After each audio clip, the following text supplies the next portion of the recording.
Hey everybody, this is Ask the Pastor. My name's Ryan. I field questions from the internet to people who send them in to me, and I do my best to answer any question that gets sent my way as a minister. Some of those questions have to do with ministry, some of them have to do with theology, some of them have to do with other stuff. I'll do my best to answer any question you've got. Here's the question today. I hear this one a lot. Why do bad things happen in a world? If these bad things weren't caused by God, why does God allow it to happen? Boy, that's a really worthwhile question. And it's a surprisingly complicated one because in a lot of ways, that is the primary question of theology. Not just Christian theology, but really any kind of theology, right? Why is the world the way that it is? And there are all sorts of kind of styles of answers to that. We could give an apologetic answer, right? That's a defense where we prevent God's justice from being impugned by explaining that God can allow bad things to happen if God wants to. Another aspect is we can give a theological or an etiological answer where we say, well, ultimately, the reason why bad things happen is because of the fall, right? We have this story at the beginning of the Bible where Adam and Eve, the man and the woman, people who represent all of creation, sin, and they don't do what God tells them to do, and so bad stuff happens. And the bad stuff doesn't just affect like their own lives, but it affects all of creation. Like everything broke. I think really one of the most important things to realize in the midst of this question is just that it is not a surprise to God or to Christian theologians that bad things happen.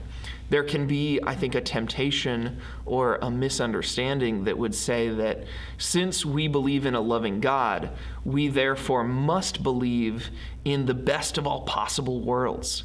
That the only bad things that can ever happen are things that are a part of God's perfect plan, and the only way that perfect plan could have been realized is for those bad things to happen.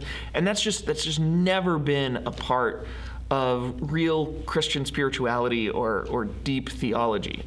Some individual Christians, I'm sure, have believed that. Christians believe all sorts of things, but that's not what the Bible centrally teaches us. In fact, the Bible regularly teaches us that, the world's a messed up place. And what God is going to do about it is not allow those things to happen. We're going to build a world where we are not going to have any suffering. There's going to be no bad things, but we're going to have our fingerprints on it.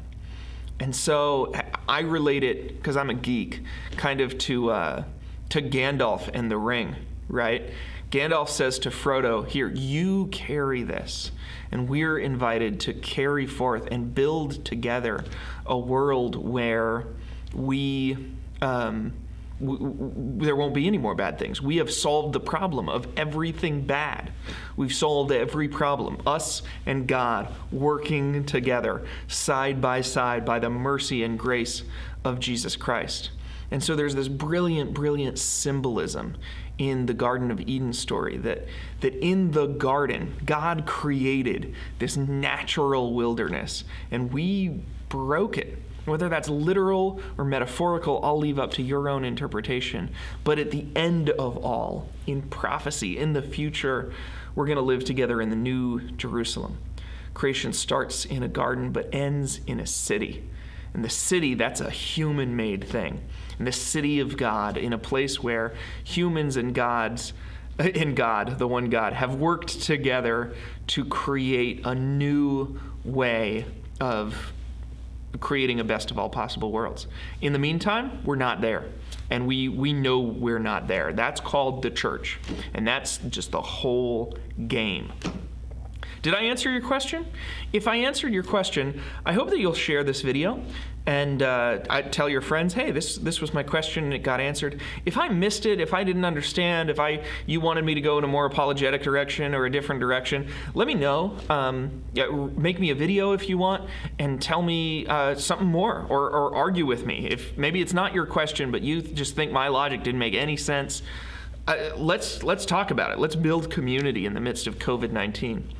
And finally, if you've got your own question, I would love to hear it. You can give comments down in here, and I will see those, or you can do other stuff that gets to me. If you see me on Facebook, you can, of course, share there.